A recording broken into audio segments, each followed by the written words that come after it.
ಪರಿಷತ್ ಚುನಾವಣೆಯಲ್ಲಿ JDS cross voting ವಿಚಾರವಾಗಿ ಸ್ವಪಕ್ಷೀಯ ಶಾಸಕರ ವಿರುದ್ಧವಾಗಿಯೇ ಎಚ್.ಡಿ. ಮಂಜು ಆಕ್ರೋಶವನ್ನು ಹೊರಹಾಕಿದ್ದಾರೆ. ಯಾಕಂದ್ರೆ ಬಹಳಷ್ಟು ಅಡ್ಡಮತದಾನ ಆಗಿದೆ ಬಿಜೆಪಿಯಲ್ಲಿ. ಹಾಗಾಗಿ ಪರಿಷತ್ ಚುನಾವಣೆಯಲ್ಲಿ ಸ್ವಪಕ್ಷೀಯ ಶಾಸಕರ ವಿರುದ್ಧವಾಗಿ ಎಚ್.ಡಿ. ಮಂಜು ಆಕ್ರೋಶ ಹೊರಹಾಕಿರೋದು.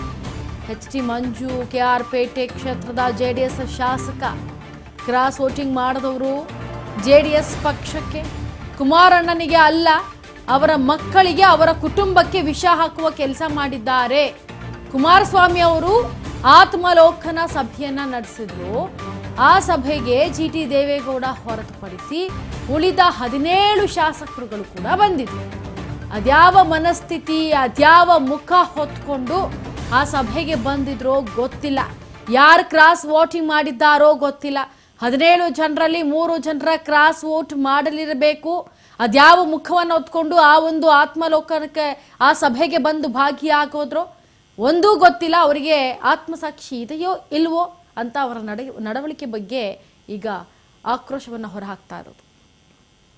ಒಬ್ಬ ಪ್ರಾಮಾಣಿಕ ಜೆಡಿಎಸ್ ಪಕ್ಷದ ಕಾರ್ಯಕರ್ತನಾಗಿ ಇವು ಮೊದಲನೇ ಬಾರಿ ಒಬ್ಬ ಸಾಮಾನ್ಯ ಶಾಸಕನಾಗಿ ಹೇಳೋದಿಷ್ಟೇ, ಕ್ರಾಸ್ ವೋಟ್ ಮಾಡಿದಂಥವರು ಜೆಡಿಎಸ್ ಪಕ್ಷಕ್ಕೆ, ಕುಮಾರಣ್ಣಗಲ್ಲ, ಅವರ ಮಕ್ಕಳಿಗೆ, ಅವ್ರ ಕುಟುಂಬಕ್ಕೆ ವಿಷ ಆಗ್ತಂತ ಕೆಲಸ ಮಾಡಿದ್ದಾರೆ.